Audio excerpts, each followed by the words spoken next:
Hello नमस्कार दोस्तों। आज हम एक पोइम कवर करने वाले हैं। उसका नाम है the nymph's reply to the shepherd by sir Walter Raleigh. हमने पिछले वीडियो में एक पोइम पढ़ी थी क्रिस्टोफर मार्लो साहब की। उनकी जो पोइम का टाइटल था the passionate shepherd to his love, यानी जो पैशनेट शेफर्ड यानी शेफर्ड जो पैशन से भरा हुआ है, अपने प्यार को एड्रेस करते हुए पोइम बताता है और उसको सीड्यूस करने की कोशिश करता है और अपने पास रहने के लिए उसको इन्वाइट करता है।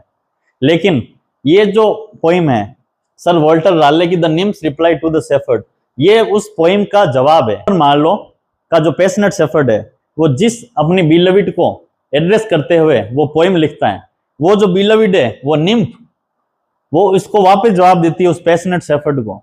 वो जो पोइम है उस पोइम में अगर आपने नोट किया हो आदर्शवादी बातें होती है, नेचर की बात होती है कि नेचर बहुत ही पीसफुल होता है, बहुत ही शांत होता है। नेचर की जो जगह होती हैं वहां पे हम प्लेजर्स को प्रूव करेंगे, यानी हम प्लेजर्स को एक्सपीरियंस करेंगे। मैं तुम्हें बहुत अच्छे अच्छे गिफ्ट्स दूंगा, हम हमेशा शांति से अच्छे से रहेंगे, हमें कभी दुख तकलीफें नहीं होगी। इस प्रकार की बातें कर कर वो उसको इन्वाइट करता है अपने बिलविड को।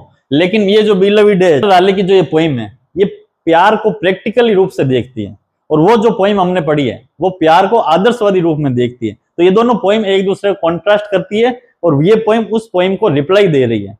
तो आगे हम पढ़ते हैं सर वॉल्टर राले सर की poem the nymph's reply to the shepherd. अगर आप इस पोइम को नोट करोगे तो इसका जो कंपोजिशन है उसी पोइम के अकॉर्डिंग हुआ है। जो मेन पोइम है उसके अंदर आइएम्बिक टेट्रामीटर है, इसके अंदर भी आइएम्बिक टेट्रामीटर है, उसके अंदर A B B rhyming scheme है, इसके अंदर भी A B B rhyming scheme है, और उसके अंदर चार चार लाइन ऑफ स्टेंजा, इसके अंदर भी चार चार line of stanza.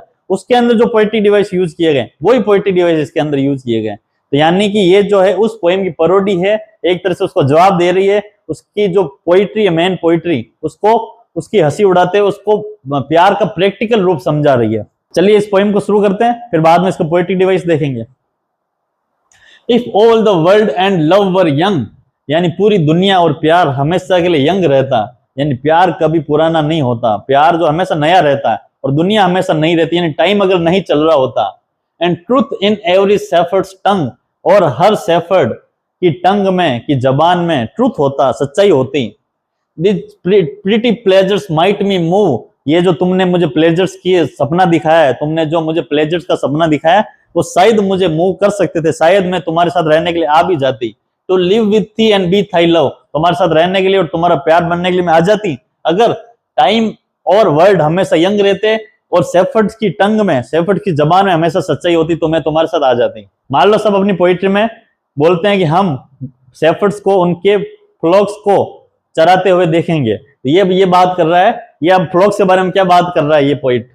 Time drives the flocks from field to fold, यानी जो समय है, समय इतना बलवान है कि फ्लॉक्स को, पशुओं को फील्ड से, खेत से, फोल्ड यानी एनक्लोजर यानी बाड़ों के अंदर ले जाता है। टाइम जब आता है, जब खराब टाइम आता है, जब बहुत ज्यादा सर्दी होती है, जब शाम का टाइम आता है, तो जो शेफर्ड होते हैं वो उनको फील्ड से फोल्ड की तरफ ले जाते हैं, यानी वो खुले में घूमते नहीं है, फिर उनको बाड़े में बंद कर दिया जाता है, एनक्लोजर में बंद कर दिया जाता है। व्हेन रिवर्स रेज, रिवर्स को जब गुस्सा आता है, अगर आप यहाँ नोट करोगे पर्सोनिफिकेशन है, पर्सोनिफिकेशन फिगर ऑफ स्पीच है, यानी रिवर्स को कभी गुस्सा नहीं आता, इंसान को गुस्सा आता है, तो रिवर्स को ह्यूमन क्वालिटी दी है, तो ये हो गया पर्सोनिफिकेशन यहाँ पे। व्हेन रिवर्स रेज, जब नदियों को गुस्सा आता है, जब बाढ़ आ जाती है तो नदियां बहुत भयंकर रूप से चलने लगती है। एंड रॉक्स ग्रो कोल्ड, और जो पत्थर होते हैं बहुत ज्यादा ठंडे पड़ जाते हैं।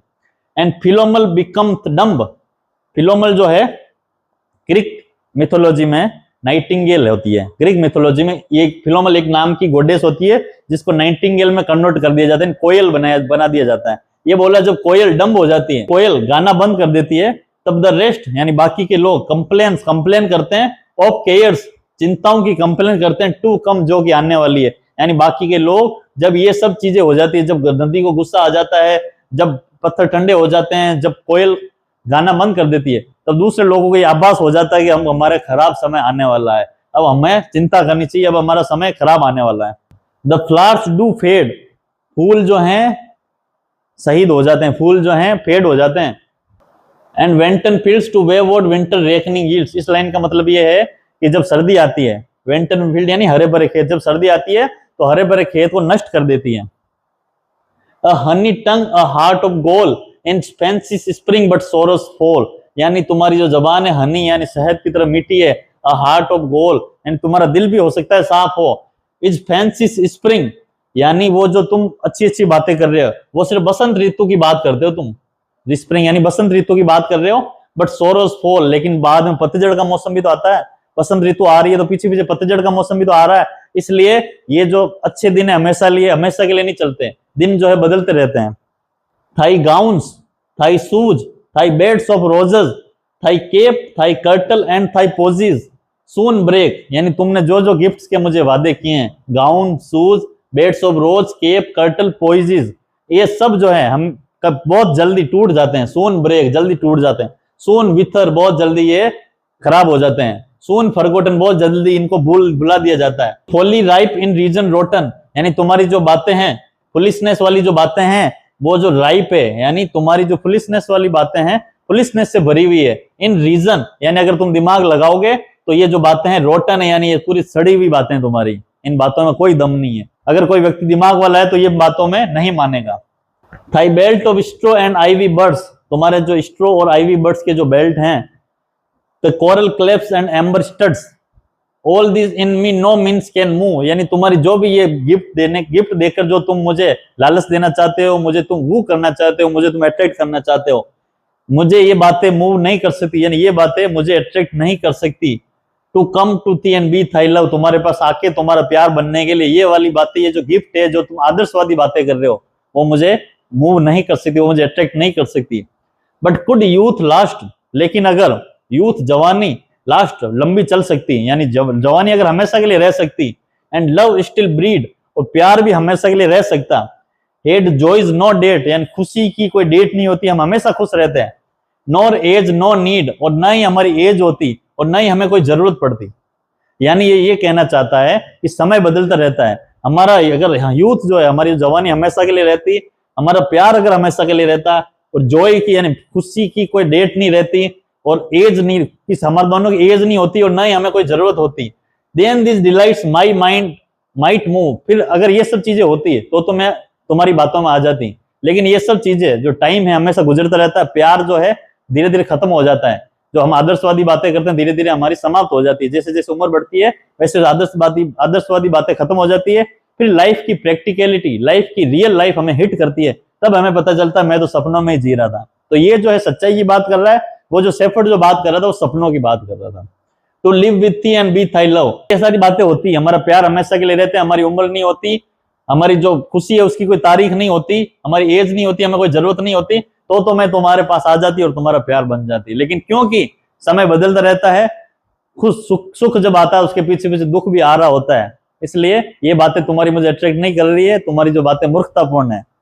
अब अगर आप इस पोएम को ध्यान से देखोगे तो इसके अंदर जो ये राइमिंग स्कीम है वो भी सेम है, A B B, B B, C C, D D, इसके अंदर जो मीटर है वो भी सेम है, आइएम्बिक टेट्रामीटर ही है इसमें भी, जो उस पोएम में हमने पढ़ा था आइएम्बिक टेट्रामीटर, ठीक है। इसके अंदर जो फिगर ऑफ स्पीच है वो भी उससे मिलते जुलते ही हैं। देख अब इसके अंदर हम पोएटिक डिवाइस या फिगर ऑफ स्पीच की बात करते हैं। सबसे पहला पोएटिक डिवाइस इसके अंदर यूज हुआ है अलिटरेशन। अलिटरेशन जिसको हम हिंदी में अनुप्रास अलंकार कहते हैं। दो कंसोनेंट, एक कंसोनेंट साउंड जब लगातार दो शब्दों में आसपास के शब्दों में रिपीट होता है तो उसको बोलते हैं एलिटरेशन। एलिटरेशन कहां का यूज हुआ है, देखिए pretty pleasures might me move from flocks from field to fold, देखिए एफ एफ एफ एफ, तो ये एलिटरेशन है। रिवर्स रेज एंड रॉक्स, ये भी एलिटरेशन है। केयर्स कम, रीजन रोटन, नो डेट नोर एज नो नीड, ये भी हो गया एलिटरेशन। तो इसमें एलिटरेशन भी बहुत यूज किया गया है जिसको हिंदी में अनुप्रास अलंकार कहते हैं। पोएटिक डिवाइस का यूज किया गया रिफ्रेन, यानी किसी एक लाइन या कुछ फ्रेज बार बार रिपीट हो रहे हैं तो उसको बोलते हैं रिफ्रेन। जो हमने मूल पोएम पढ़ी थी क्रिस्टोफर मार्लो की the passionate effort to his love, उसमें भी एलिटरेशन भी था, उसमें रिफ्रेन भी था, इसमें भी एलिटरेशन भी है रिफ्रेन भी है। जैसे देखना, to live with thee and be thy love, to come to thee and be thy love, and to live thee with thee and be thy love. ये क्या हो गया, ये रिफ्रेन हो गया। यानी कोई वर्ड का पोइम में 2, 3 बार 4 बार यूज हो रहा है तो उसको बोलते हैं रिफ्रेन। नेक्स्ट पोएटिक डिवाइस इसके अंदर यूज किया गया इमेजरी। अगर आपको याद हो तो पिछली पोइम में भी इमेजरी का यूज किया गया है। इमेजरी,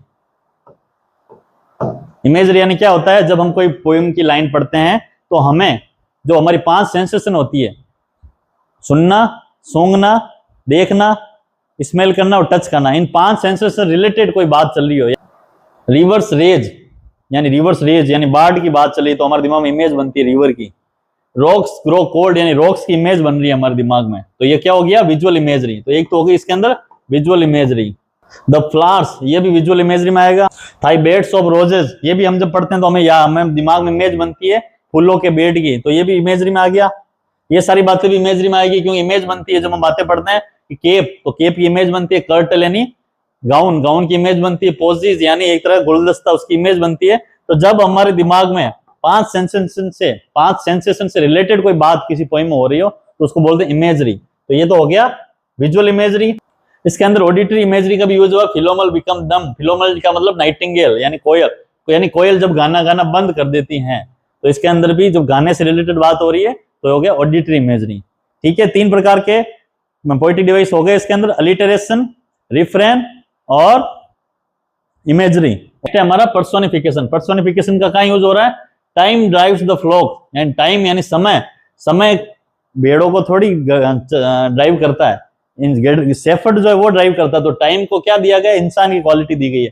तो यहाँ पे पर्सोनिफिकेशन फिगर ऑफ स्पीच का यूज हुआ है। रिवर्स रेज यानी होता गुस्सा, रिवर्स यानी नदी को गुस्सा आना है, नदी की बाढ़ को नदी को गुस्सा बताया गया, इंसान की क्वालिटी नदी को दी गई है, तो यहाँ पे भी पर्सोनिफिकेशन का यूज हुआ है। नेक्स्ट है हमारा पोएटिक डिवाइस अल्लूजन। अल्लूजन वो होता है जिसके अंदर कोई टेक्स्ट किसी और टेक्स्ट या किसी और बात की तरफ रेफरेंस देता है, यानी वो आउटसाइड ऑफ द पोएम कोई बात करता है। जैसे यहाँ फिलोमल है, इसका इस पोएम में कोई मतलब नहीं है, ये जो ग्रीक मिथोलॉजी से ली गई फिलोमल। तो ये जो ग्रीक मिथोलॉजी में फिलोमल एक प्रिंसेस होती है जिसको नाइटिंगेल में कन्वर्ट कर दिया जाता है, तो ये कोयल के रूप में ली गई है फिलोमल, इसलिए ये हो गया अल्लूजन, यानी ये ग्रीक मिथोलॉजी की तरफ एल्यूड कर रहा है, तो ये हो गया अल्लूजन। नेक्स्ट इसके अंदर फिगर स्पीच यूज किया गया, हाइपरबोली यानी अतिशयोक्ति अलंकार।